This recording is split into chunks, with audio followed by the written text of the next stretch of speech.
caravan's gone. I'll explain why in a second. Welcome to the vlog, by the way. Before I forget, a friend of the channel, Colin's Caravan Capers, is very near to 1,000 subscribers now. If you wouldn't mind just popping over and giving him a subscribe. Good content from Colin. It's a good lad, and has been my buddy at the NEC for the last two times when we sadly lost Ian a few years back. Well, actually he passed away last month, but he hadn't been to the NEC for a few years, so Colin's been keeping me company on the odd occasion, which is great. So go and subscribe to him. Now I'll explain why the caravan's not there. This is quality caravan vlogging.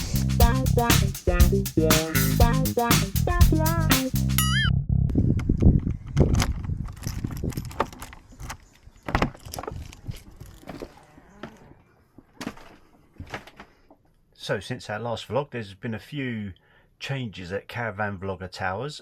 Not only have I had my hair cut,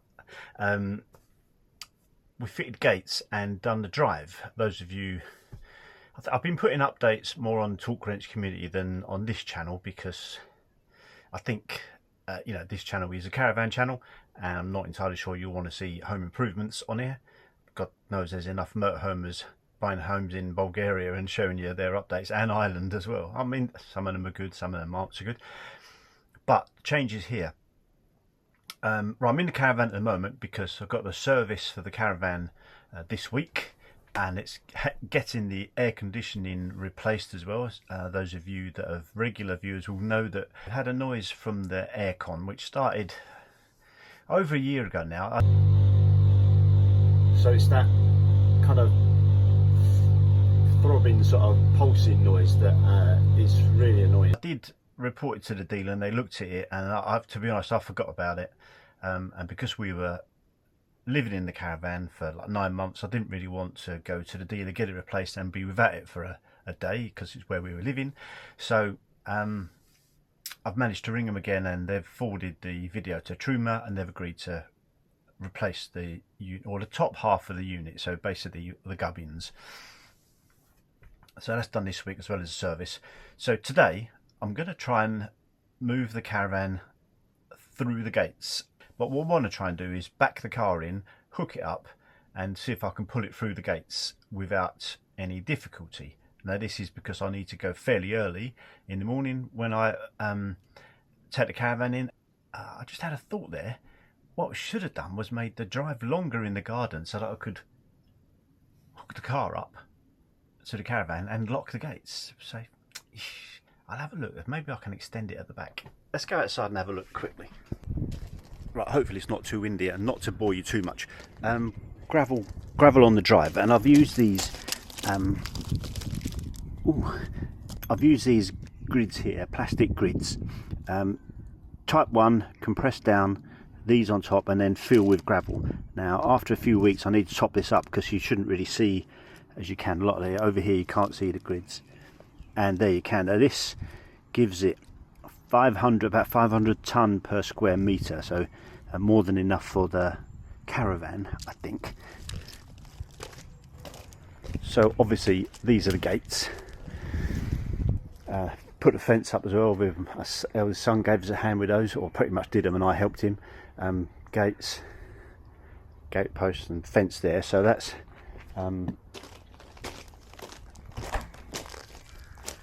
secured the whole drive before it is all open.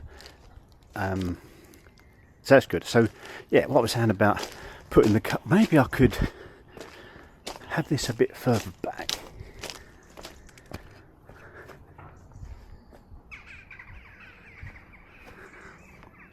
Or maybe I could bring the caravan all the way back, so that the wheels stay on the gravel, which would give me an extra couple of meters, maybe. In fact, what I'm going to do exactly that. I'm going to take the caravan all the way back.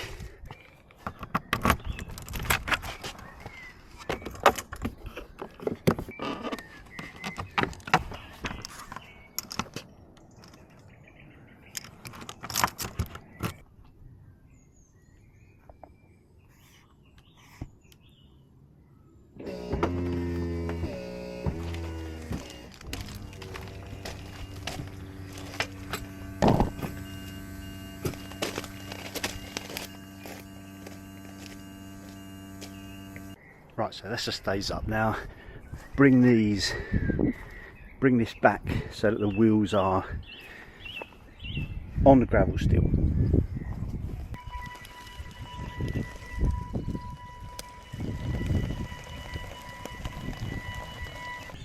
Right, that's about as far back as I'd, probably about another foot I could go back.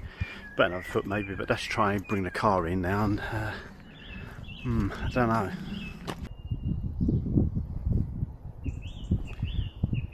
I'm not sure this is going to work because if I bring that car in I won't be able to shut the gate. Anyway, let's try it.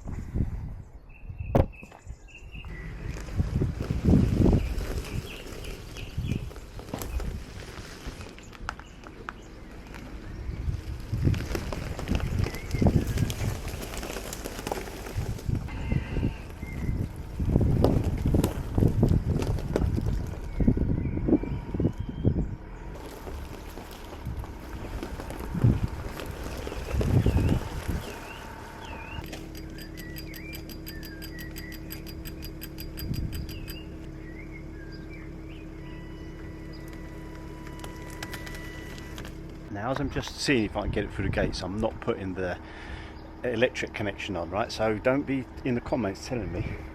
I'm just setting it up, moving through those gates and taking it back again. So stay out of that comment section. Keep an eye on the back for us, will you?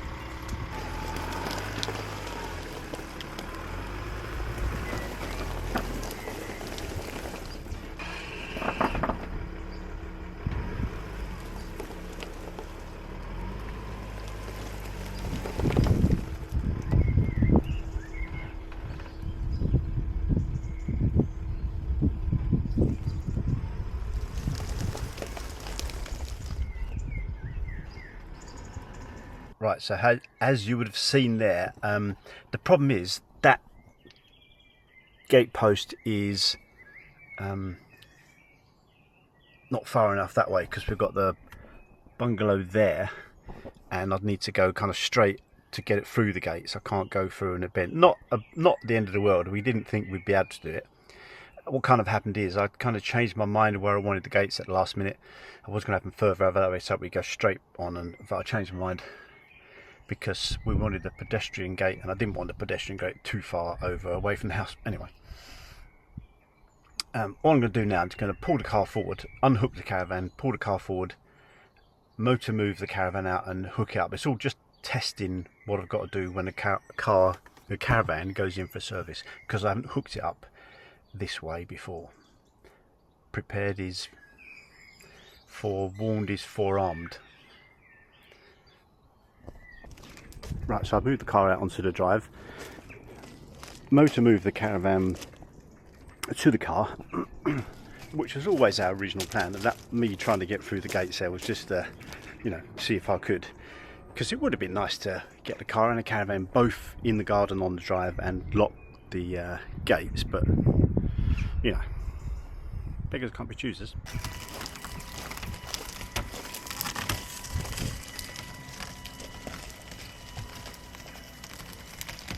Try and get it over to my left, the caravan's right, so that we can bring it round and clear the posts.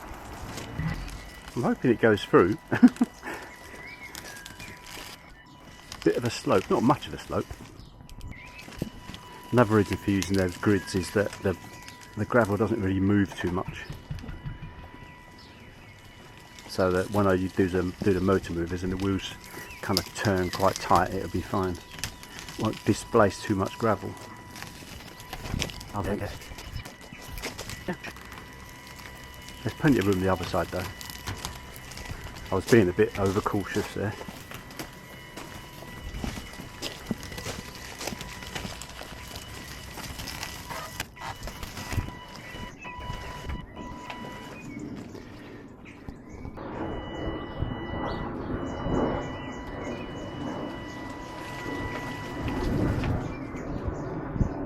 Yeah, I need to move the car forward a little bit. So I've moved the car a bit further away. Just get it through the gates, which I think I am now. Then mind the old bike racks.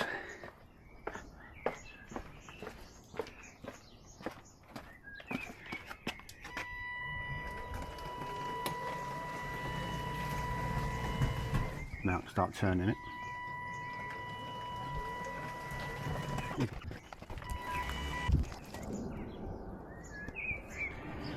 One of the problems with this car, air suspension, when it turns off it rests down on its haunches and it makes the toe ball very low. So I think there's a way to raise the suspension. He's coming up, it's there.